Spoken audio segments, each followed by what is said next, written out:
ડીસા તાલુકાના ગામે ગામે વિકસિત ભારત સંકલ્પ યાત્રાનો કાર્યક્રમનું આયોજન। વિકસિત ભારત સંકલ્પ યાત્રા આવતા દરેક ગામમાં ઉલ્લાસભેર સ્વાગત કરવામાં આવ્યું। સરકારની યોજનાઓનો લાભાર્થીઓએ દર આંગણે લાભ લીધો।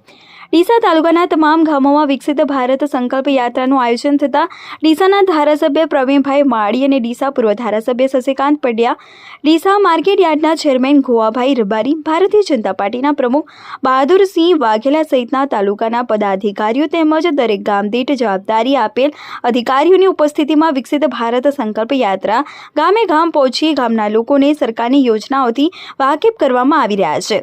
દેશના યશસ્વી વડાપ્રધાન નરેન્દ્ર મોદી એ ભારત દેશને વિકસિત દેશનું સ્વપ્ન સેવ્યું છે, જેમાં દરેક લોકોને ભાગીદાર બનવા દેશભર સંકલ્પ રથ ફરી રહ્યા છે। જેમાં ડીસા તાલુકાના ગામડાઓમાં પણ વિકસિત ભારત સંકલ્પ રથ આવી પહોંચતા ઠેર ઠેર રથની સાથે અધિકારીઓ અને પદાધિકારીઓનું સ્વાગત સાથે સન્માન કરવામાં આવી રહ્યું છે અને સરકારની વિવિધ યોજનાઓ લોકોને ઘર આંગણે લાભ મળતા અનેક લાભાર્થીઓ આ સેવાઓનો લાભ લઈ રહ્યા છે।